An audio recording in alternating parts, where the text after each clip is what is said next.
What's up, everybody? Welcome to episode 97. We've almost done 100 of these suckers. Episode 97 of the Gridiron Podcast, the only podcast in the world that combines all the grit of Formula One and all the iron of American football. If you're new here to this podcast, if you couldn't tell already, that's what we talk about here on the Gridiron Podcast. Formula One and football. Why? Because well, that's our two loves here. I'm Sean Barie, as always. Joining me, our bald behemoth, our resident NFL.com talent writer, holding down the fort in the land, flexing on the haters, wearing his calves cut off. It's Nick Shook. Oh, that was very guttural. And fucking with his camera because he's trying to change everything again. One arm, two arms. I'm going insane. How are you guys? Nick's having a wonderful day. Nick's having a time. He's going so insane that he's already lost all of his hair. We're not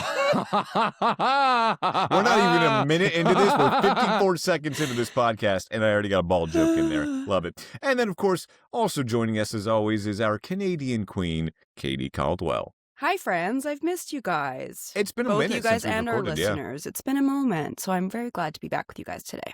What was our last podcast? I think it was like Super Bowl.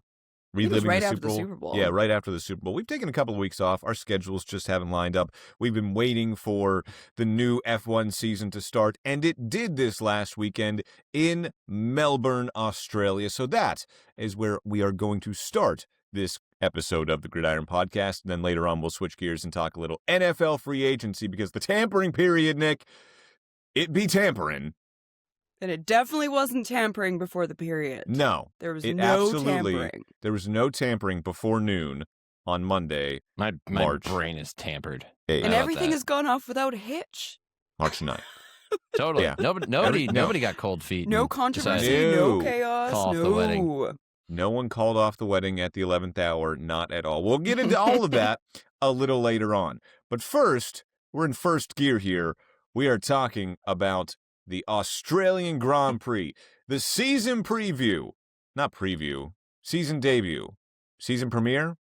Yeah, I'm just going to go with season premiere of the 2026 Formula One season. And guys, man, was that something? Was that something? We're in first These- gear because we now have to downshift on the straights, which is Oh my great God. for everyone. If you're not a fan of Formula One and you're just finding out about this for the first time, Formula One debuted new regulations this year. They have slightly, I mean like ever so slightly smaller cars that have a bunch of fancy new gadgets on them, like Katie, would you like to talk active about the size aero. of those cars? Not one bit. No? You know No? what, Katie? As I was watching qualifying, I did think back to what you said about the I'm not going to say it this time, but the size of these cars. And you're right. And Nick, I think you said it, the front wing. It's the It wing. makes it, yeah, the wing makes it look a little like stubby. Mhm. The It's end definitely plates. the wing. The end plates are narrower, so it makes it Yeah. look smaller. It's Yeah. definitely the wing. Definitely the wing. But your thoughts on the size of these new cars, Katie, are not unwarranted. But these new cars, bunch of fancy new gadgets, and one of those new gadgets is a battery where they get half of their power from. And the only way to recharge these batteries is to coast and use that kinetic energy to recharge the batteries, and by braking. So whilst these cars are qualifying, which is supposed to be the pinnacle of just like on the edge, they are pushing these cars to their absolute limit to get everything out of them to set the qualifying order. They're downshifting on the straights. Very Never cool. in my motorsport watching life have I ever seen a car, be it Formula One, Indy, or NAS, downshift on any kind of straight. What are we doing? Or NAS. NAS. I like how he shortened NASCAR, which is already an acronym to NAS. One more letter and he's going to space. What do you know? It was, I felt, I don't know. I felt kind of cheated as a motorsports fan. I felt like you're giving me a pile of crap and telling me yeah. But the overtakes, Sean. There But were the so many overtakes. overtakes. there were Someone so think of many the overtakes. Won't someone think of the overtakes? Yes, well said, Katie. In the end, George Russell, Kimi Antonelli, 1-2 for Mercedes in the Australian Grand Prix. Okay, Zach Brown. Sorry. The Grand Prix. We Wow, had what a McLaren guy. we had an IndyCar preview show down here in St. Pete for the IndyCar season debut, and I had to say Grand Prix because I work at Fox 13 here in Tampa, and I had to Americanize my pronunciation of Grand Why? Prix to Grand Prix. Why? Did you Because legally have everyone to? else was saying Grand Prix, and I was like, That I sounds got like made, that sounds like willful assimilation. I more got than made anything. fun of last year because I was the only one saying Grand Some Prix. might even say capitulation. It's very much Ooh. like, oh, welcome to the Firestone Grand Prix of St. Petersburg. Oh. Yeah, be classy. Class up the joint, Sean. God, you already got your hair coiffed. You might as well. Welcome to the Grand Prix. Welcome to the Grand Prix of Australia. Welcome No. to the Gridiron Podcast. Okay, now that is fine to say because I'm from Pittsburgh, so it's the Gridiron Podcast. Yeah, so George Russell, Kimi Antonelli, Charles Leclerc, 1, 2, 3 in the Grand Prix of Australia. Mercedes, that car, man, is just head and shoulders above everyone else so far because of their engine. We'll get into that also in a second, but yes, Katie, you're right. The overtakes at the beginning of the race, we had 4 cars battling it out for the lead. 2 Mercedes, 2 Ferraris. Man, those Ferraris were quick off the line, but it all seemed kind of hollow, I guess is the word, the adjective I want to use. It seemed manufactured. Like, Yep. I knew what I was watching wasn't real because every time George passed Charles or Charles passed George, you knew that in the next couple of corners on the next lap, they were about to swap back places because the only reason that car passed was because they had energy in their battery, and the only reason the car got passed was because they didn't have energy in their battery. It seems so hollow. I've heard the word hollow and artificial and manufactured a lot throughout the entire weekend. Even from the drivers, I heard artificial. I don't have a lot of use for manufactured chaos. I'd rather Yeah. watch good, hard racing. I don't really find as much excitement in manufactured chaos because you would see the overtake and it's like, oh, yay, it's because he had to gear down. Like it just it didn't feel like it was because one driver and one car was so much stronger. It just felt like because all of the cars are a bit of a mess right now that there was a bunch of chaos, but it wasn't to me because that driver was so much more dominant or that much better. I just don't feel very excited when I watch it. Like did you guys see the graphic of the pole lap from last year compared to this one? Mhm. No. And just I showing the did not. difference in It's like the cars. 3 seconds slower this year. Mm. Yeah, and I just felt like when I was watching it from quali into the race, you could just see it where I'm like, you guys should be going faster in this moment right now. Like I'm just so Yes. used to how the regs were before. And I don't want to be a contrarian just to be a contrarian, but when I watch it, I feel a lot of things that Max is saying where he just sounds really deflated. And when I watch him, I'm like, yeah, I get it. Max had warned about these things being an issue 2 years ago. Max and Red Bull had gone out and said, like, you're going to see guys downshifting on the straights. And that's exactly what we got. What's funny is that, like, at first glance, you kind of can't tell. Like, that first lap was electric, right? Yeah. All the people, like, overtaking each other. It was electric. I was like, this is going to be a good race. But then as the race goes on, you realize the changes have not only made the sport unpredictable in not the best way, I wouldn't say the worst way, but somewhere in between, but it's also neutered the racing. It has taken away the balls of the racing, the real who's going to be the bravest and break last into the turn to go for the gutsy overtake. It was like you said, manufactured overtakes. You don't have to try and, pass on the outside anymore or dive down the inside of someone else. You just got to wait for their battery to run out and pass them.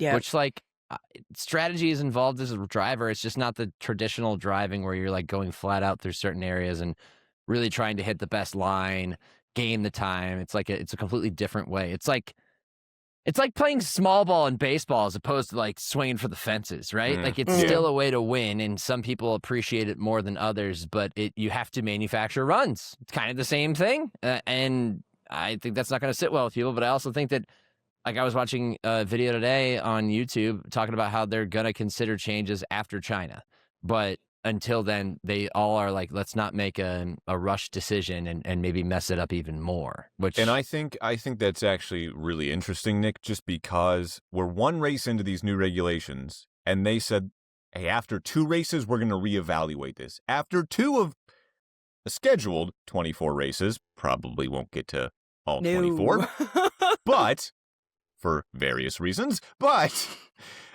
Why, Sean? What happened? I'm hearing this for the first time. You're telling me this for the first time. But I feel yeah, like, Sean, I feel like we should explain like the specifics of this, though, to those like who are, to the untrained eye, to the Sure. average fan, to the new F1 fan. What is different about this year, and why are people so upset about it? So we kind of talked about this on the last podcast too, or whenever we were talking about not just qualifying, but when we were talking about testing and the shakedown in Barcelona. What's different about these cars is, like I mentioned earlier, they have a different battery where they get half of their power from that. That battery drains every lap, and you have to recharge it. But that was always kind of part of the problem. They've had batteries in these cars for the last decade plus. The difference is now you have different ways of overtaking. So in the last, how long did we have DRS in Formula One? I don't know the exact number. Was it like a decade? Yeah, I think it was a we had decade. DRS for a decade, which stands for drag reduction system. And what this would do is whenever you were within 1 second of a car you were trying to pass, and you passed a detection zone, okay, you would get DRS enabled for you on a straight. What? 2011 to 2025. Okay, so over a decade. Oh, That's wow. our whole post college. Oh, that includes our college lives. That Wow. includes college, yes. RIP DRS. So anyway, what this would do is you would be able to activate DRS. Your rear wing would open, giving you an extra, like 20 kilometers per hour, and you'd be able to pass. Because of less drag, yeah. Exactly. Pass whoever was in front of you on the straights sometimes. But it got tricky there at the end of DRS's life, because what we would have were DRS trains, where you had a bunch of cars stacked together and everyone had DRS. So no one was passing each other, and we're like, hey, this isn't working anymore. So F1's like, you're right, let's change this. So now we have active aero, which you can use at any point on a straight. You don't need a detection zone or anything like that. And that lowers not just the front wing, but opens the rear wing as well. Or if you're Ferrari, it spins your rear wing, which they are bringing the Macarena wing, as they're calling it, to China. I like a bullet in a Macarena. I'm a Ferrari with a rear wing that rotates. Hey, Macarena, rotate.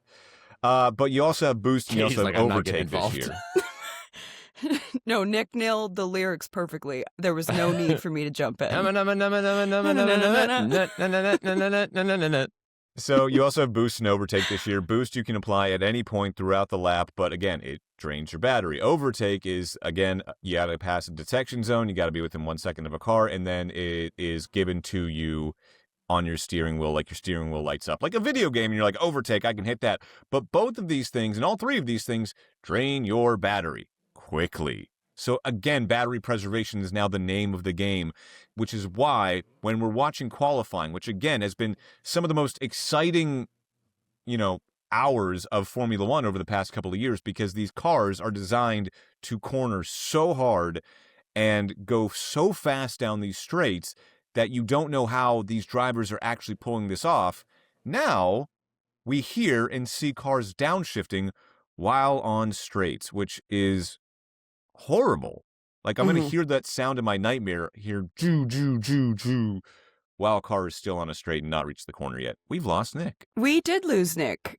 So now great. it's just- now it's just oh, whoa. Sean and I. Whoa, We've never done a pod with just the two of us. Wow. don't think Is you've this ever the been part of the show where we talk shit about Nick while he's gone? Oh my God, yeah. His bald head. I can't even believe it. Oh my God, Nick's back. Oh, jeez. I don't know what happened. I've had a weird, sorry, not to completely derail the show, but I've had a weird technical week. I was on the radio the other day and I was on my AirPods, and all of a sudden I heard computer sounds in my ears, and then I looked down at my phone and I could tell I wasn't connected to my AirPods anymore. And so I just missed the second half of my response and completely lost my train of thought. So I don't know what the hell's going. It's a crazy week. We're all doing free our best. agency frenzy and my computer's going insane. Anyways. Anyway, There- Sean, continue. They're there. I don't even know where I was at this point. Anyway, that's a very long explanation of why we're seeing these problems this year. Trying to manage your battery is the name of the game right now, and it's made for some really bad scenes in Formula One. And if I could just read again, the person that has been the most pissy about this has been Max Verstappen. Mhm. He has been championing getting rid of these regulations already, basically. And a lot of the drivers have been like, yeah, they're not great, but like all things, it's going to take some time to get used to. Lando Norris, current, defending world champion, basically said, well, Max doesn't have to race. Like, he can go retire if he wants. And then Lando, who beat Max. You would like that, wouldn't you, Lando? Yeah, you would like that, wouldn't you, Lando? Then Lando, who beat Max in the Australian Grand Prix. Come on, I'm going to slap myself every time. Back in the game. Yes. Grand Prix. Lando has now changed his tune after just one race weekend. He said after the session, it sucks, but you have to live with it and just maximize what you get given. We don't it's have certainly to live different. this way. It's certainly not like it was last year. He also said, we've come from the best cars ever made in Formula One. I mean, debatable, but you did win a world championship in one of those cars, so I get why you're saying that. Yeah. We've come from the best cars ever made in Formula One and the nicest to drive to probably the worst. So Lando, who was saying, well, if Max doesn't like it, he can just go retire. One race weekend in. Classic. Yeah, these suck. Lando's like, I see what you were putting down, Max. I'm picking up what you were putting down. I don't know what we do though. Like how do you fix this? I saw some possibilities, like increasing fuel, like power from the engine. It could be a solution. I think changing the way the battery is deployed so that you have more battery over the race, but you can use less per lap or something like that. Like there was a number of different potential fixes, but they feel like small potatoes fixes to a larger issue, and that this is the world that we now live in. And the clipping thing, like increasing the rate of clipping, which is when you run the MGKU backward while driving, which I don't even understand how that works. That's above my pay grade. I'm not good at math or science, and this is where my weaknesses show. He's good at NFL. I go at football. I like football. I hit pad hard.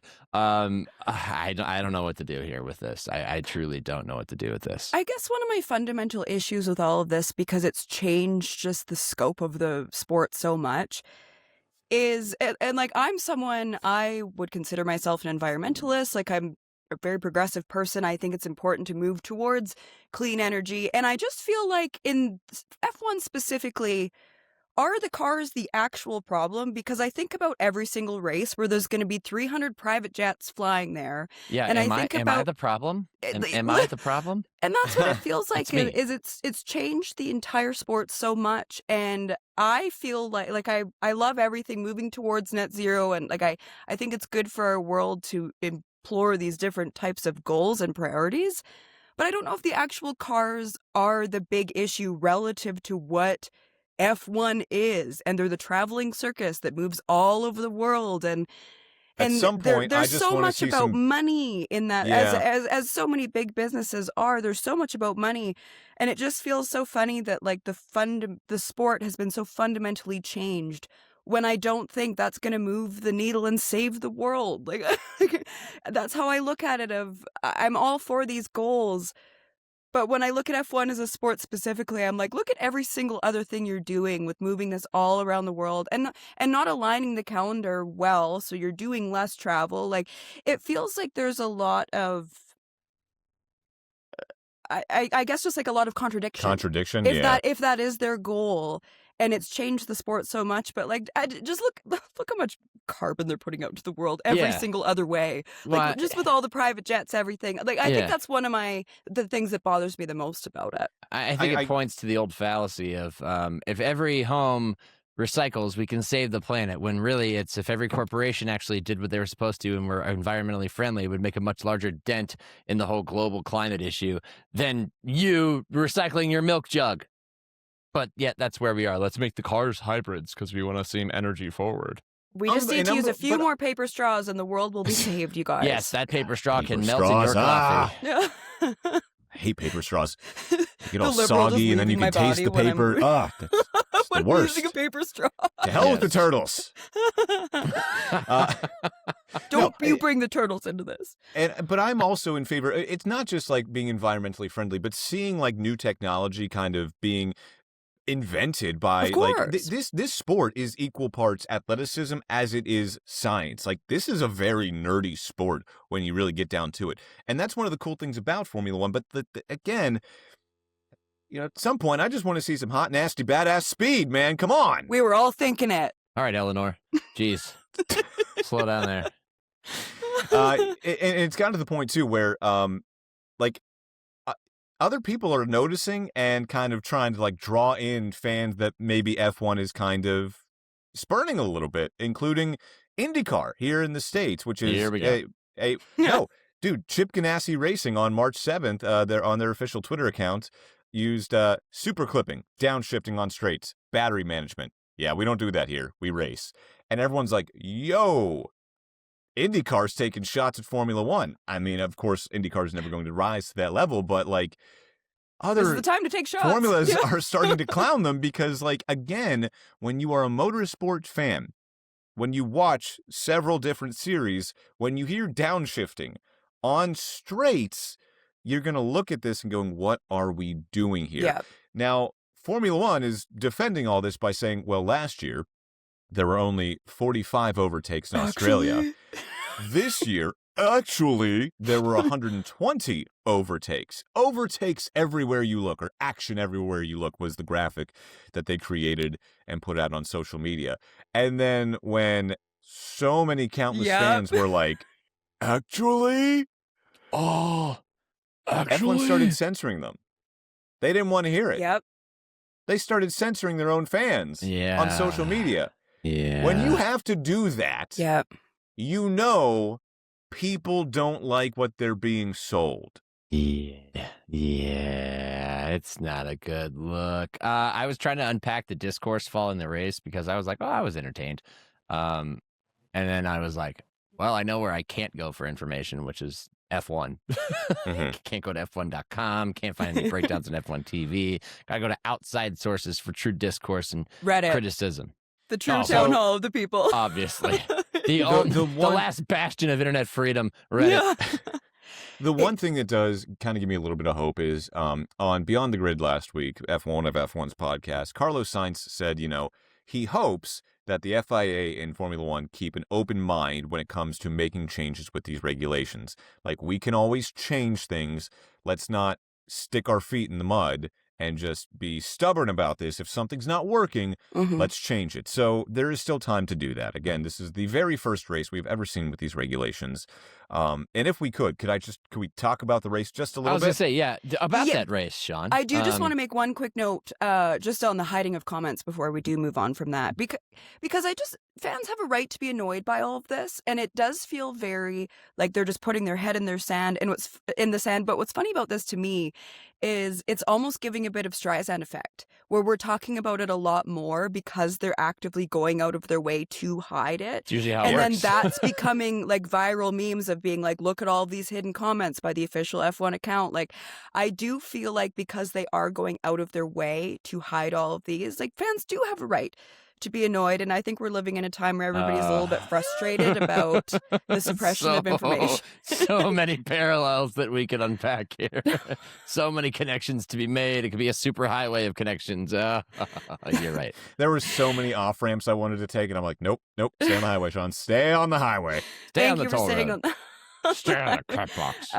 But yeah, I do see a bit of a Streisand effect situation here, which is really interesting to me because I think we're talking about them hiding it a lot more because they are doing that, which I just love. I love burying F1. I love burying the FIA Question for you, when they Katie. deserve it. In the pantheon of effects, where and how closely does the Streisand effect relate to the Mandela effect?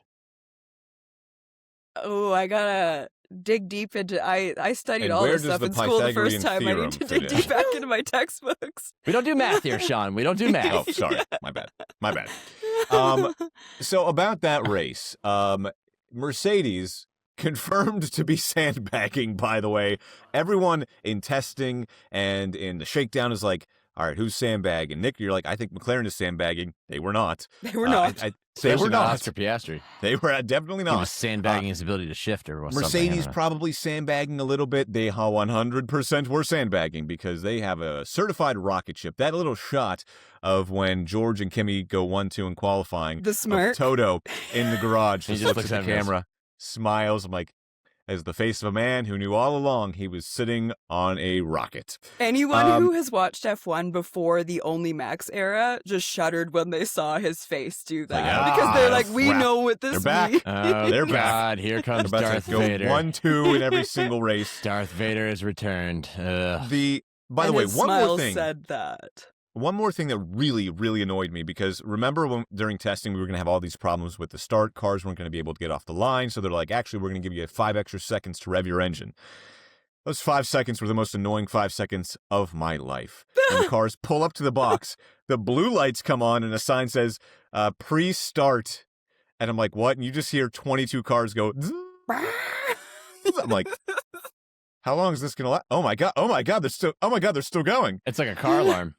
Oh my God, it's horrible. And then the 5 lights go out. Did you guys see the 5th light go out really quick? Real fast. Because all the other guy ones are timed so evenly, and then it felt like it was going to stay in. Charles Leclerc actually said something about it, and it felt like it was going to stay on that same time in between, and the light went on and went out right away, and I was taken aback as a viewer. I can't imagine being a driver. Because the person in charge of the button was like, enough of this crap, go. See the shit over with. You know, I wonder, I would love to ask somebody, is that like predetermined? Like, do they just set a randomized time and then they just press a button that starts a sequence? I don't know. There's a dude that there's does a dude it, that and does he it. travels to, and I saw a feature on it. He goes to every single race, and so I was sitting there being like, I know this is you. I know you did that. Okay, all right. Next question. How many buttons is he working with here? Is there a start One. and then a... One. What? So there's a button that lights up the first 4, and then the 5th, and then when he pushes the last button, that's when. So and it's all the same button? Yeah, and so it's all the 5 same lights, guy. It happened. So I remember this happening one time last season too. So the 5 lights go on in sequential order, but then it's his job to press the button to turn off the 5th light. So after the pre-race ignition, and then the 5 lights turning on, he's like, enough of this shit, and just presses go. This man has too much power. Entirely too much. He has the nuclear launch codes. Well, this is the same as any kind of track and field starter, swimming starter. Nick, I don't even know what you're insinuating right now, but this is... Yeah. He has the nuclear F1 football. Yes. Boom. That's right. Boom. Yes. Kaboom. So I was just annoyed with the pre-race sequence and all that stuff. But after the cars go off, a lot of people said, hey, Ferrari has a secret weapon where they can get off the line faster than anyone else. And my God, could they? Because Charles passed George within 1 or 2 corners. And then for the next 5 or 6 laps, I forget how long we were racing. Nick, you were right. I was entertained because George and Charles kept passing back and forth. Kimi kind of fell back, so it looked like you had 2 Ferraris attacking 1 Mercedes, and we were going to get a good race. And we kind of were until that old mistress, reliability, reared her ugly head, because we knew this was going to happen, right? New engines, new formula, reliability was going to be an issue. And that's what happened, where cars just started dropping like flies. And then Katie, as a Lewis fan, Ferrari fan by proxy, what happened to Ferrari, pray tell? How did Ferrari wind up just losing that race so epically? We are checking. Well, Sean, it's called death, taxes, and Ferrari fucking up their strategy. We went right back to our roots. By the way, it feels so good that we're not talking about McLaren fucking up a strategy. Pardon my French. Felt so good. We were nowhere in the race, but hey, we didn't mess up strategy. There's time throughout the season. You are not out of that conversation yet. It's been exactly 1 race, and one of your drivers didn't even make it to the formation lap. I'd love to unpack that too. Yeah, I too would love to unpack. Speaking of which, can we talk about any excuse for me to dunk on Zach Brown? I will take it. Did you guys hear him interviewed after Oscar didn't even make the race? No, I did not. He hopped out of the car pretty quickly, so he's not giving us any feedback. I haven't spoken to him, and this was about an hour after the race, and I was sitting there being like, what do you mean you haven't spoken to your driver? I don't think they fuck with Zach Brown.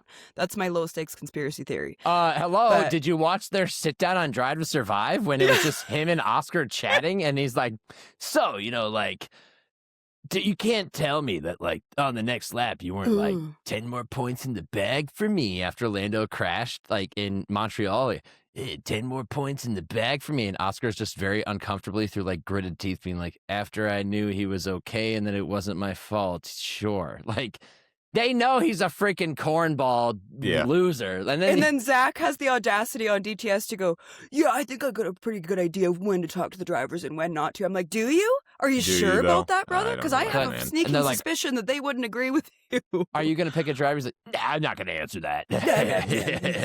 Here's pictures of me back when I drove, and I had these big glass. I was just like, "Oh, this just confirms how much of a goof." And you were giving Haas crap because we usually get one Haas episode, which we do not. Haas. Did I say Grand Prix. The Grand Prix. What do you live in Cleveland? God. Yes. Flashes. Go flashes. You want a copy of your receipt? I lay my head down on a pillow at night, and I put milk in my cereal. Milk. And I eat salads. Salads. Gotta check my calendar. We didn't get a Haas episode this year, Nick, but we got way more Zach Brown than we needed. So there you go. Well, any thanks for Zach Brown for me, is more Zach Brown than I need. Still had 3 episodes to go, but thanks. Never mind. Yes. Guess I'll skip those. So during was it the safety car caused by Isaac Hadjar's? Yeah, was it because there were a lot of virtual safety cars? Hold on. A lot of it was that safety car, right? It was the Isaac was when they didn't split the Ferraris in. Correct. Sure. Yes. And Lewis got on the radio and was like, "One of us should be going in, right?" We are checking. And then all of us watching at home are being like, yeah, obviously. Yeah. And then Ferrari comes back with, we are checking. Let's go with plan Ferrari's Q. back, baby. Ferrari's back. The Plan clown-haired, prancing ponies. Oh, they are back. Are we They so are back? absolutely back. So back, because they could have been in this race. They really could have been. That felt good to go back to those roots, though. I know. It's like, wow, we really are back in 2017 again. It's all coming back. And then 2022, 2023. Yeah, 2024. Exactly. I would say if we're looking at after this one race, just in terms of just flat out pace, Mercedes head and shoulders above everybody else. Then you've got Ferrari, then Red Bull. That car does have some speed, and then McLaren. I'm not that worried about McLaren as a McLaren fan as maybe I should be, but you have Andrea Stella this week saying, yeah, Mercedes didn't give us all the information on this engine. They are withholding information from us. Specifically. My chaos scenario that I've long held onto as a dream, something that might happen in the incestuous world of Formula One, in which some teams produce engines and then sell some to other teams. It's finally coming to fruition. They are sabotaging a customer. Yes, the final jigsaw piece to the puzzle of chaos has arrived. It's not a conspiracy theory. Like, Andrea Stella was literally like, we did not have all the information about this engine until we got to testing. And then we're like, okay, this is what we have. Like, Mercedes was not sharing information with us, which I can't imagine why is ethical. The FIA and F1, like, obviously if you have teams that produce engines and then sell them to their own competitors, surely there must be checks and balances in place. Can we get an owner's manual, dog? Like, surely there must be rules in place that say you can't sabotage teams that are paying you for your engine, but I guess not. They didn't pay. See, here's the thing. In this subscription-driven world, shout out to you, Riverside, what we're using right now. You also charge me a subscription for this show. In this subscription-based world in which we operate, they didn't upgrade to the premium tier. They just started with the base level. They didn't get the extra features that Mercedes had in-house because it's proprietary information. This is all just a conspiracy theory, but I love it. Great. So there's room for improvement at McLaren, clearly. Can we talk right about now, Williams? Yeah, we can. Yeah. So, Sean, Jimmy V, what are you doing, man? With McLaren, or did you have another McLaren point, or can we talk about? No, that's just it. I mean, those are the pecking orders of the top 4 teams that I see right now. But obviously, it's just the first race of the season. Williams, for a team that at the end of last year started going like, guys, we kind of just got to write off the season. We have been so focused on 2026 for long enough that I'm sitting here being like, yeah, Williams got to be one of the big teams for 2026. They look terrible. They look oh awful. My God. And like, poor Daddy James Vowles. Just don't even show me him on the broadcast. He looks so sad.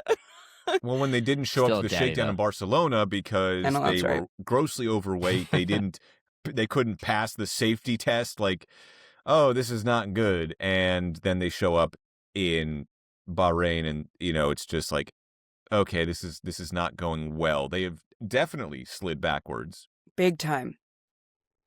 I have no further comment because it makes me sad, and I want them to do well. I know. I wanted me too. Williams to be up there.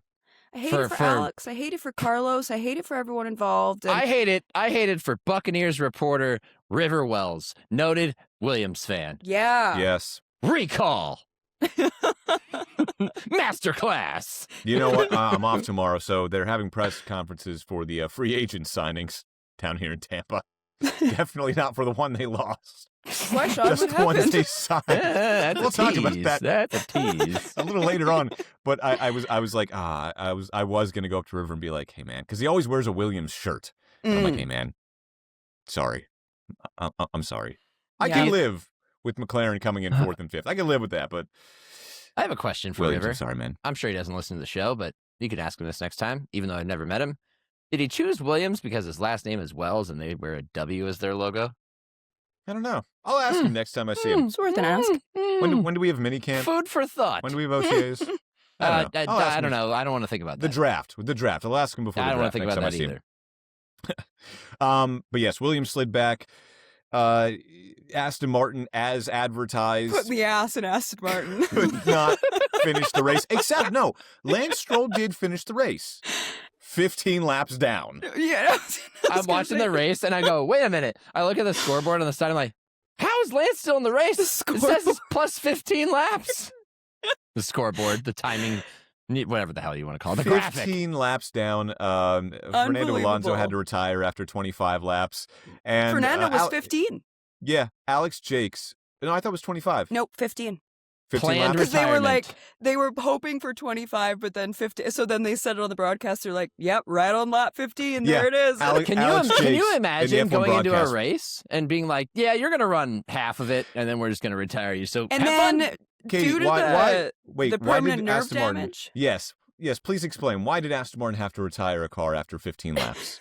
They truly have had one of the most chaotic lead-ups to a season I've ever seen, where all the news coming out of their camp was, yeah, we can only do a max of 50 to 25 laps because then the drivers start to get permanent nerve damage. I'm like, not the permanent nerve like at least have it come back. but We moved right from temporary to permanent. What the hell?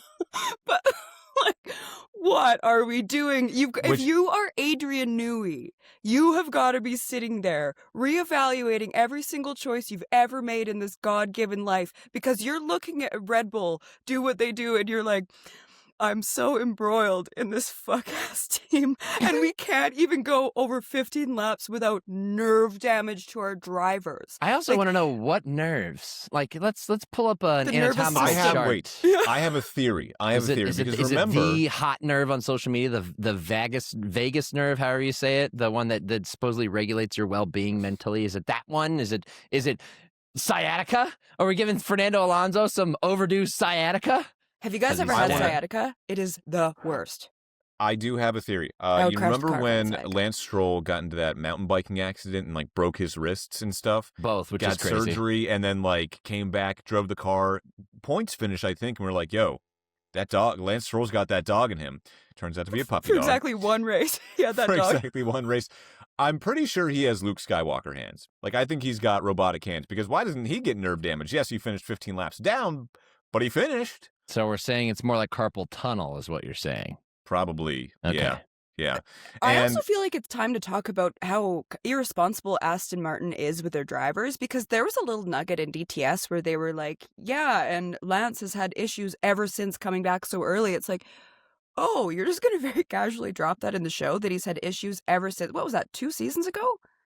And he's Mhm. still having issues? Like, Well, you got to make him a sympathetic figure somehow. right, of course, but like, look at the irresponsibility of saying that out loud. And then you can't my even get hands hurt, complete. guys. Hey, And then you look, can't even complete the race with either of your driver. Like, Aston Martin is truly a mess right now, and I love to see it. throughout the course of history, many a powerful father has been willing to sacrifice his son. Lawrence Stroll is only the latest. Touche. Real quick, note on the newest team in Formula One, Cadillac. Good friend of the podcast, our Can't hang old on to the buddy from mirrors. college. No, our old buddy from college, Austin Coley, is getting into F1 because Nick told him to watch F1 how many years ago? 6. Yeah, so he's finally getting into F1. Well, He's spent, like, a little bit of background here. A friend of the show. longtime friend since kindergarten for me, for you since college. He is a master of trolling in one way or another, and one of the funniest, most endearing ways possible. Just the jokes he'll slide into your group chat, you can't help but laugh at him. It might piss you off, but you can't help but laugh at him. And he has spent the last 5 years trolling me about my passion for Formula One. He will call it Euro trash and a number of other things just to piss me off, not because he means any of it. And then he started to shift toward being like a fake fan. And it got to the point where FP1 starts on Thursday and he sends in the group, Shook, are you excited for Australia? And I was like, and now we have an F1 101 group chat. He caught me on the explaining the sport to him. But he caught me at the wrong time of the day because I was like, Coley, it's just practice. Why don't you fuck off already? Oh, that sounds like the vibe Nick brought to us. It is. Starting the podcast. I am carrying this vibe. And he responds, no, I'm seriously into it. And I was like, I don't believe you. I'm not taking the bait, but if you are into it, welcome aboard. And then the F1 101 chat was born. And now I have one extra group chat. He's into it, man. We were texting the entire race, watching this, and he wants to be a Cadillac fan. I'm like, dude, go for it. Why not? Like, let's support Caddy. Two really good drivers, accomplished drivers. They're gonna suck. Like, they are just going to suck. And he's like, what would a good result for Cadillac be? And I just texted back, finishing the race. Yeah. Which one of their cars did. Valtteri Bottas had some engine troubles, but one of their cars, Checo Perez, he finished the race. So, golf clap for Cadillac. I'm sure, hey, next step, getting both cars to finish the race. And, we go from there. It's the little things, Nick, you're meaning to tell me you have other group chats? Oh, We're not your only group chat? So many, Katie, I get around. I hate group chats. I get around. Yeah, I don't largely love group chats. You two, I like this group chat. We are others, fine. Not for me. There's an occasion where I look down and I have like 20 messages, and I open my messages and it just says Gridiron Podcast. I'm like, oh my God, they're going off on something. Okay, let's see what this is. Off the top of my head, I believe I have 8 or 9 group chats. Because you guys, I'd be fired into the sun. You are really quick to respond to texts sometimes, and like I can't even get a word off. I don't know how sounds to like take a skill that. issue, Sean. Yeah. Sounds like maybe you need to be a big dog and get back right away. Get good, bro. Get good, bro. I don't have that dog in me like Lance Stroll has in him. For exactly Risking one permanent nerve damage in his wrist. He has it only in his wrist. All right, let's do. That's enough for Australia, right? We're going on 45 minutes here. Let's do. I want to say one thing. No, you don't. We're going to China Yes, now. I do. No, I want to say you one. don't, Nick. I want to say one damn thing. When Max pulled within a second of Lando, I caught myself going, "Oh, he's within a second. He's gonna pull it off. Thinking that DRS existed." And then I was reminded that it didn't, and then he just fell off and disappeared into the nether regions of the F1 race. At which point, I was very disappointed. Not the nether regions. Not the nether regions. The abyss, the darkness, the place where the sun don't shine. That's all I had to say. I mean, that was still a great drive from Max, going from P20 to P6 because driver of the day, Maxx Verstappen. Moving on to race number 2 because we're already going to Shanghai, the Chinese Grand Prix. God dang it! All right, we need a supercut of this now. It's official. It's been like 5 times. Grand Prix. The Grand Prix. This. Yeehaw, going to the Grand Prix. I even sent to our group chat, I sent a voice note saying, this is my impression of Zach Brown saying Grand Prix. And then haven't stopped saying it. I'm going to go wash my mouth out with soap as soon as we are done here. I mean, I could see a little, like, if you told me that Zach Brown and Sean Barie were distant cousins, I wouldn't be surprised. That's such an offensive thing to say, Nick. Oh, my God. I'm choosing a vulnerable time to say it, too. You know, We've I'm really been friends on. To be so mean to one of your best friends? We've been friends for 16 years going on here. Let's go. Here comes the guilt trip. Let's go. And I think our friendship just ended, man. I think our friendship just ended because you compared me to Zach Brown. Under the soft glow of a green light behind him, he lost one of his closest friends. What a tragic story. Well, that's it for the Gridiron Podcast, not as the episode, but as a show. We've really enjoyed all of you guys tuning in. These two now hate each other, so this what happened in NFL free agency? Nobody knows, but are we like, what is it, Mike and Mike in the morning? Both co-hosts hate each other by the end of it. All right. Did they really? They did. That's part of Oh, why the wow, show I ended. didn't They know hated that. each other. That was my grandma's favorite. She would watch them on TV. It was her favorite show. It was a good show. It was a good show. All right, let's do race predictions for the Chinese Grand Prix. Come Great on. work. Beat it Sean. back into me. Beat it back into me. Good job. Careful what you wish for. Jesus Christ. All right, Katie, chivalry's not dead. Go for it. P1. I kind of forgot that we were also previewing this show or this next race. P1, Kimi Antonelli. Race win. P2, Max Verstappen. Because why not? And then P3, Lewis Hamilton. Because something happens to George, maybe. I don't Something know. happens to George? I hadn't really thought about this until now, but I feel so good about this. You know what? All I'm right. glad you're honest about not thinking about feels this until so now. good about it. Nick, P1, George Russell, second straight win. I'm a front runner. P2, Charles Leclerc. I really wanted to say Lewis Hamilton, but I also, like Katie, have not thought about this until this moment. P3, Kimi Antonelli, because I don't have faith in any other car other than Mercedes at this point. But I do think the Ferrari may not mess it up as badly. We are I checking. love how Nick is the only one on this podcast, and he continuously does that, where he goes from P1 to P3 when everyone knows you're supposed to count down. Katie from 3, just 2, 1. did it. I know, I blew it. I started at P1. I was following the this on me. format. Sean, Okay. not an active listener. P3. P3, Lewis Hamilton. Great. Love P2, this. Charles Leclerc. P1, George Russell. Love it. Yay. Love it. They got a rocket That ship. was, yeah. I think Lewis is adapting well to that Ferrari. I think he's gonna give Charles a run for his money this year. We'll see what happens, but right now that Mercedes is so much faster than everyone else. I think last year, by the end of last year, in qualifying, there was like a 1.2 second gap separating like the McLarens and the Red Bulls from the Alpines, and now there's like a 5 to 6 second gap per lap separating Mercedes from Cadillac. So that's horrible to see as well. Katie, you were spot on with your predictions last week, saying there would be a lot of retirements because of the new regs. You were spot freaking on. She Also, knows wheel, baby. Not all the can- time, just once in a while. she knows wheel. She's a real wheel knower. Wheel knower. She spins. Tell me you don't know wheel. Tell me you don't know wheel. Rims, tires, the whole kit and caboodle. Do you shout guys think to- Lewis is wistfully looking at his ex-team right now, romanticizing yeah. them? Oh, Yes. of course.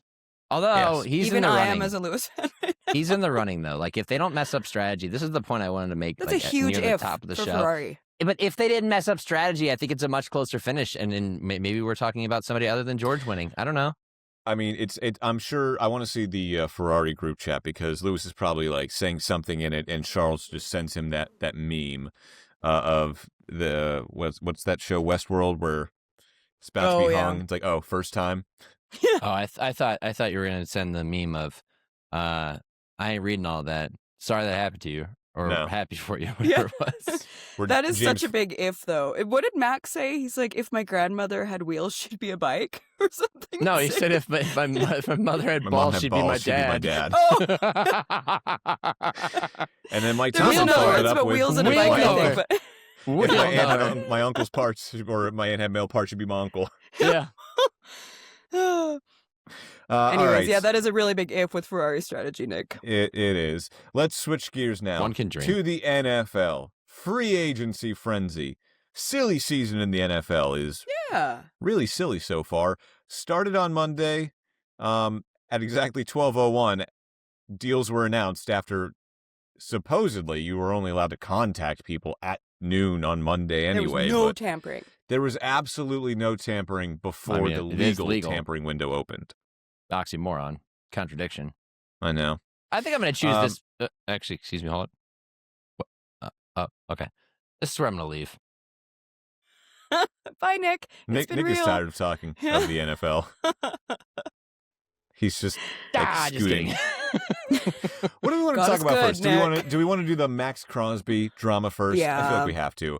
So last week on Friday, the Ravens announced They are trading for Maxx Crosby from the Raiders. The Raiders are getting 2 first-round draft picks for Maxx Crosby. And everyone's like, whoa! The Ravens have a serious pass rusher again. That defense is going to be nasty. Now they're one of the favorites to win the Super Bowl. Joe Burrow is shuddering somewhere. I know. Somewhere, Joe memes. Burrow can just feel the a memes. bone The breaking. memes were everywhere. Right. And then last night, Tuesday, because we're recording on a Wednesday, March 11th, whoops-a-daisies, the Ravens are backing out of the trade with Maxx Crosby. The They Raiders said, just announced, kidding, got you just good. kidding, psych, we want our 2 number ones back. I want my picks back, all of them. And I want David G.D. Putney just because I feel like it. I want my family back. Give me back my family. So, You pancake yes, eating what? you pancake-eating MFer. And I want David God dang Putney just because I feel like it. Not David Putney. Kevin Costner, greatest GM ever. Oh, yeah. So, yeah, the Ravens back out of the deal because they fly Maxx Crosby out to Baltimore. He's meeting with Jesse Minter, the new head coach in Baltimore. He's meeting with coaches, does his physicals, meeting with doctors because, again, he had surgery, pretty severe injury. What was it, January that he had surgery? Yeah, he had surgery after the season. It wasn't that severe. It's just a meniscus. That's a severe injury. Tear a I mean, meniscus. it's not an ACL. But But he did get a anyway. repair, not a trim, which is the longer road to recovery. But I digest. So anyway, he gets physical with the Ravens. They bring in 5 doctors or something like that just to confer. And these 5 Smells doctors are like, fishy. actually, like, he'll be good this year, but like in a couple of years, he's not going to be so good. So the Ravens were like, well, Gee. because the league year doesn't start until Wednesday, and we can't officially make this trade official until Wednesday, we out. Give us our picks back and David Putney. But we out. So now they have to go to Maxx Crosby and awkwardly tell him, hey, Max, you haven't bought a house yet, have you, buddy? You haven't signed that lease yet, have you? Okay. So here they just quietly slide him. I was gonna say, it's very Hey, hushed tone. He goes to HR. Here's a one-way ticket. Got a ride for you out front to BWI. Yeah. And he's like, what? I changed my profile photo already to a photo of me in a Ravens It's not already us. printing merch. What the hell? It's not us, it's you, and you're still a Raider. So They don't really want yeah. you either, but you're not a Raven. But you're definitely not a Raven. All hell breaks loose. Maxx Crosby's not going to be a Raven. Okay. Then they announce, actually, we're signing Trey Hendrickson. Okay, so the Ravens Getting get fishier. Trey Hendrickson. Today, the Ravens general manager comes out and says, yeah, it's unfortunate. We had to back out of the trade, this, and that, whatever. The plan was Trey Hendrickson and Maxx Crosby. We wanted both. Interesting. Get the hell I out mean, of here. It just, as the world turns, days of our Ravens right now. What has this been like just in the NFL media sphere, Nick? Everybody's Messy calling ass bullshit on the bitches. Ravens, and saying that they had buyer's remorse and realized they could get Trey Hendrickson for less of a commitment of capital because they just had to sign him and not trade 2 first-round picks for him. A franchise that has never traded first-round picks for a veteran in its history, which dates back to 1996 when the city of Baltimore stole the Browns from Cleveland, but that's neither here nor there. And I just think that ultimately, yeah, you can point to the knee and everything, but like the knee was not a surprise to anybody. Like, No. You didn't call Raiders GM John Spytek and negotiate a trade and be willing to give up 2 first-round picks and be like, oh, wait, what do you mean he's coming off of an injury? A meniscus repair? What? Oh, I didn't realize that only 8 weeks out from surgery might not be a good time for a physical. Oh, Imagine but our that. 5 doctors took a deep, long look at that knee, and they convened, and they came to the conclusion like a jury of 12 that they could not proceed with this trade. Not because of this year, but because the long term is too much of a risk, which honestly, fair. But I just call bullshit that wasn't why they did this. 100. I think. Have you, either of you, ever made an impulse buy sober or intoxicated and then woken up the next day or 2 days later or a week later and looked at what you'd spent that money on and thought, you know what, maybe I didn't need this? Frequently. Frequently. I once And recently. Yeah. I once bought a hockey jersey off a dude's bag at a club. Oh, I said, yeah. I said, how much do you want for the jersey? And he's like, are you serious? I'm like, yeah, man. And he was like, $70. I'm like, all right. And I went to the ATM and I pulled out like $70 and I So gave did it he to walk him. Can out we guess shirtless? what jersey it was? Sure. Is it Pittsburgh Penguins? It is not a Pittsburgh Penguins jersey, no. Did you say hockey jersey or just jersey? It is a hockey jersey, yeah. Nick, this is your time to shine. Our hockey guy on the pod. I will give you a hint. I'll narrow it down. This guy's a Hall of Famer. I'm going to go take a water And- break. This team played north of the border. Would it be Habs? No.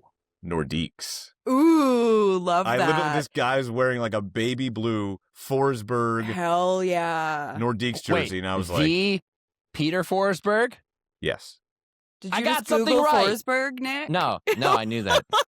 I knew that because I played the NHL video game when I was 12. But yeah, like, again, when I woke up the next morning and I saw a Peter Forsberg jersey on my floor, I was like, probably shouldn't have just spent $70. That's good value. $70? How many Yeah. drinks, Sean? How many drinks? Oh, that night, a lot. A lot. Are we It's a talking funny double story, digits? though. But you're talking about buyer's Yeah, what remorse. are we talking? Did he walk out shirtless? I need more details. No, he had a shirt Did you on underneath. exchange shirts? No, Oh, no. Jersey swap in the club. Jersey Let's swap. go. Like the two dudes in Vegas with their Yes. shirts? No, he did not. He had a t-shirt on underneath, but yes, that's my buyer's remorse story. Oh, see, that And I look at that I've as only a since- success story. I think that $70, what a great buy. I've since worn it like 2 times. And that's So- why there's buyer's remorse. I have That's that why it's buyer's with remorse. memorabilia like that too. I But yes, just think Maxx Crosby was the Ravens' Nordiques jersey, but at this point they hadn't exchanged goods yet, so they could still back out. Nobody's and this taking is their tops why off. this is why legal tampering, oxymoron, is kind of a dumb thing. But here's the thing. Trades can be agreed upon before legal tampering. Right. Like it could have been agreed upon a month ago and just doesn't process until the start of the new league year. This was unique in that there were really no like foreseeable reasons for the trade to fall through unless the guy walked in missing a leg. Like this is Maxx Crosby. You know he's coming off of a knee surgery. You know what he is. You know he's 29. You know that the 30-year-old wall doesn't exist for edge rushers, but you know that you're only going to You get know he's maybe a dog. 3 years out of him, but he's a freaking animal, and you're trying to go win a Super Bowl. All of it made sense. It was a lot to pay. It was more than any other team was willing to pay, including the Dallas Cowboys.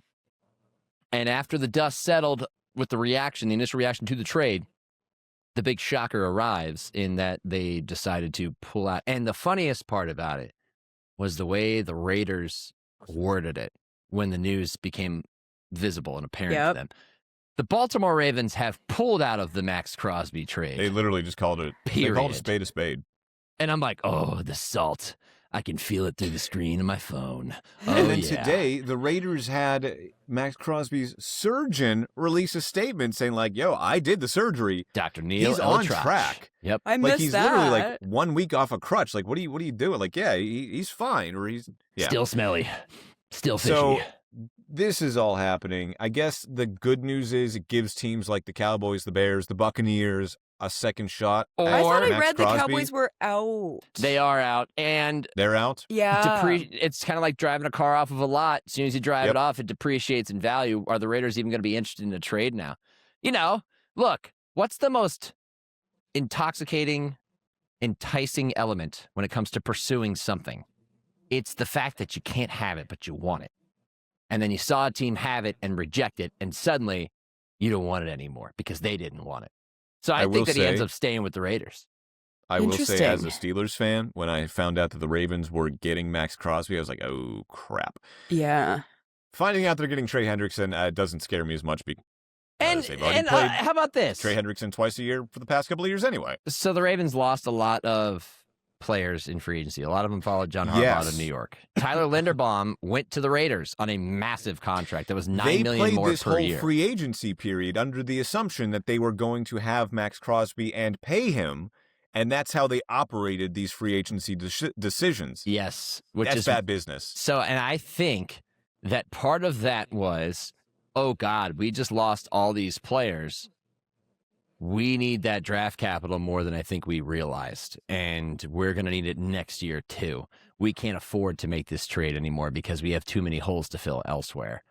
That's how free agency goes, man. It's like a meat market. It's a race to get X amount of guys, but it's also a real-time assembly of a roster. And while vetting your available options, how can you get better here and there? Can you outbid this team for that? Once they lost Linderbaum, I think their plans started to fall apart.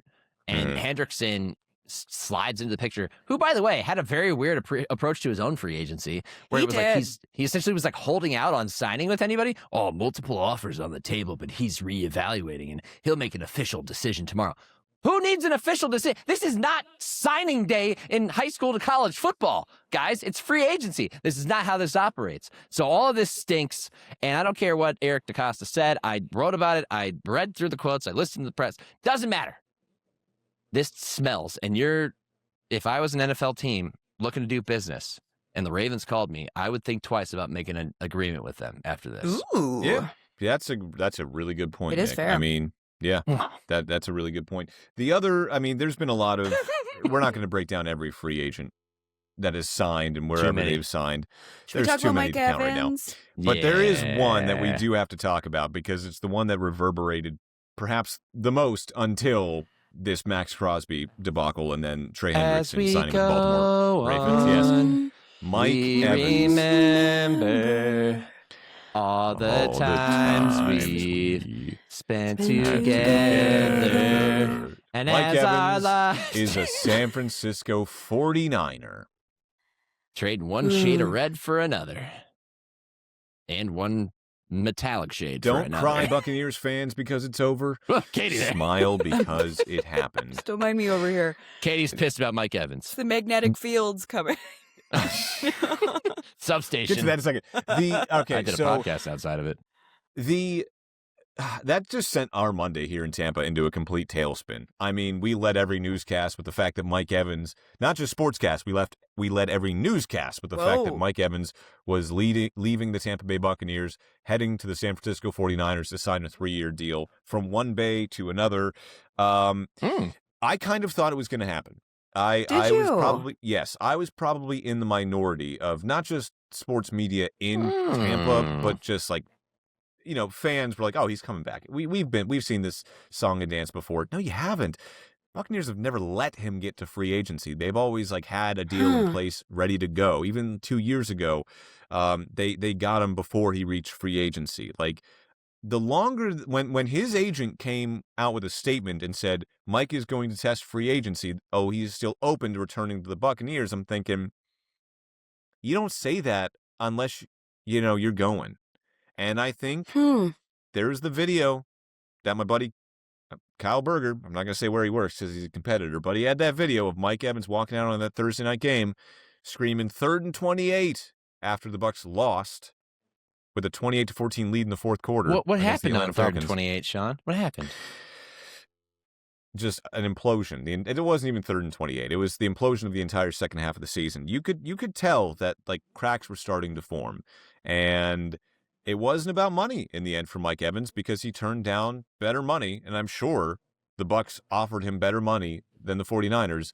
But again, his agent, Derek Guilfoyle, released a statement, very long statement, but in like the 5th paragraph, you know, it said Mike Evans wants to go to an offensive system, is excited to go to an offensive system, and play for an offense that challenges defenses. I mean, my God. That's not saying something without saying something. That is shouting from the mountaintops without shouting from the mountaintops. Especially because think about where veins. we were 5-6 weeks into last season when we had Baker in the MVP conversation and we were talking about how both of you could be at the Super Bowl because that's how good the Bucs were looking. That's surprising. Yeah. I honestly thought that it would have been a Chris Godwin house situation where you take a bit less money, but you do want to stay there. I was one of the ones that was really shocked that he's leaving.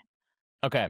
But so, that's a very shocking thing to hear because think about how much we were talking about that offense specifically last year with Emeka Egbuka, and they just had like an embarrassment of riches on offense. It felt like Baker Yeah. was playing out of his mind. That's a really big statement to make. Yep.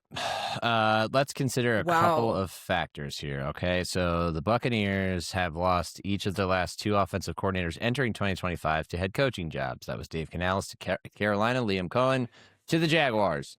Two guys who got the jobs because they orchestrated good offenses. They replaced him with Josh Grizzard, who was the talk of the town for the first month and a half, and also because he's from Lizard Lick, North Carolina. And who doesn't That's like a saying place? Lizard Lick? Yes. Lizard Lick. Yeah, there's also a place called Rifle in Arizona. So Jesus. America, baby. All right, And then- chill out, Miss Kootenays. We Yeah, have Kootenays. dildo Newfoundland up here, so I can't say. We've got intercourse, Pennsylvania. God, Ah. what would you call yourself as a member of that town? Intercourser? Anyways, go on. Sorry. There are many things that I am not going to say right now. And for the first 6 weeks, he was the guy, right? And then the offense went off a cliff. Baker got hurt. Mike Evans missed a good portion of the season. Baker lost the guy that he would just chuck it up to on third and got to have Yeah. it. And they never recovered, and we know that they collapsed from there. And as Sean just alluded to, it didn't. They never figured it out again. They lost the division on a tiebreaker despite winning in Week 18. That situation arguably got worse this offseason because Josh Grizzard moved on to the Philadelphia Eagles. And who did they replace him with? Zach Robinson. The offensive coordinator who I was firmly confident in would lose his job this offseason more than any in the NFL. Well, More than there's a second tough most. competition there. Kevin Patullo was number Yeah. one on that list in Philadelphia, but Zach Robinson was right behind him. Where did Zach Robinson coach before he went to the Buccaneers, Sean? The Atlanta Falcons. What where division he- are the hey, Falcons in, Sean? The NFC South. What division are the Buccaneers in, Sean? I believe it's the NFC South. You think Mike Evans might have some friends in Atlanta who called him and said, probably don't want to play for that guy? Huh. It's I possible. don't think it was a situation he wanted to come back to, not to mention Todd Bowles not being able to get the Buccaneers past their initial successes repeatedly over the last few years. I don't think it has really much to do with Baker as much as it does to with the organization where they stand in Yeah. Tampa right now. Here's what I think. And again, I haven't talked to Mike Evans. I haven't talked to anybody about this really, but like just from the outside looking in, a lot of people were like, was his relationship with Baker not good? No, I think it was fine. But I don't think it really had as much to do with Baker because you're not going to trade Baker Mayfield for Brock Purdy, which two sides of the same coin, really. I don't think this has anything to do with Brock Purdy either. Good quarterback, Exactly. don't get me wrong, but I don't think it has to No, do with the quarterback. Yeah, exactly. Like, I don't think Mike Evans was like, I don't want another year playing with Baker Mayfield because they were clicking last year. They've been clicking the last 3 years when they've both been healthy on the field at the same time. But yeah, I think it had a lot to do with Todd Bowles, and I think it had a lot to do with And Kyle the Shanahan direction. on the opposite end of that coin. Like, Exactly. I'd rather be in a If Shanahan you- system. If you Mhm. are an offensive player, would you rather play for Todd Bowles and Zach Robinson, whose biggest weapon last year was Bijan Robinson? Like, when Who that he offense just Which went away all from- respect to Bijan. Yeah, He went exactly. away When that from, offense like, was for clicking in significance. Atlanta last year, it was because Bijan Robinson, not Zach Robinson. And Yeah. they finished where they finished because they spent multiple games just completely going away from him, which was why I thought Robinson was going to lose his job. So, Yes, if you're Mike Evans and you see, do I want to play for Todd Bowles or do I want to play for Kyle Shanahan? The answer is absolutely Kyle Shanahan. do I want to be a number one receiver for a 49ers team that didn't have one and still managed to make it to the freaking divisional round of the playoffs? Yeah. Yeah. I mean, it makes a ton of sense football-wise. It also reflects very poorly on the Buccaneers and where they currently stand. It does. The disrespect to Juwan Jennings and Ricky Pearsall, Nick. Sorry. And Brandon Ayuk. No, Ayuk removed himself from that team. To Yeah, the point where there's the a 49ers, they were like, he just stopped coming. We don't know what to say. He's definitely not going to be on our team anymore. And then not. he's going 300 miles per hour past past the stadium.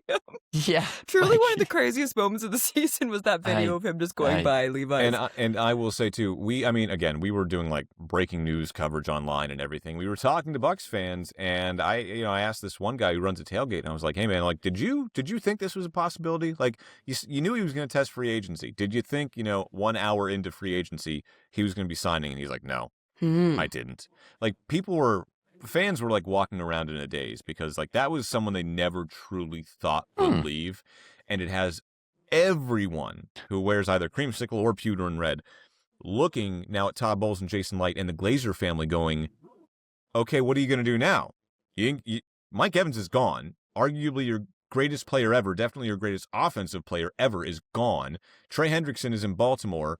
You didn't win the Maxx Crosby deal. You could go try and get him now. What are we doing here? Like, fans are kind of pissed. I don't think they're going to have a great year. The disrespect to Mike Allstott, work done. My God. But hey, Keyshawn Johnson, Kenneth Gainwell is a Buccaneer, baby. Hey, that was He's a good off Ibuka. addition. That's a great signing. And you got That's a great Ibuka. signing. You got I'm Chris blanking. Godwin. Tez Jalen Jo- McMillan, Tez Chris Johnson, Godwin, Jalen McMillan. Tez Yeah. Johnson, re-signed Kate I was Otten. stuck on Tez. I wanted to Yeah. call him Tez The Walker. problem is the defense, though. State. The problem is the defense. Yeah. So And they're going to with need the to fix some defensive-minded stuff there. But coach. yes, Yeah, I was Mike just about to Evans, the say, San and you have Francisco Todd 49ers. Bowles as your defensive-minded head coach. These took it right out of my I mouth. think that's gonna go Yes. very well. A lot of fans are like, hey, the decision to keep Todd Bowles probably cost us Mike Evans. And I'm like, probably. Maybe not. Probably. Yeah. Doesn't help. Yeah, well, exactly. Like, I can't say that for sure, but yeah, you're right, Katie. Definitely didn't help. Not great, Bob.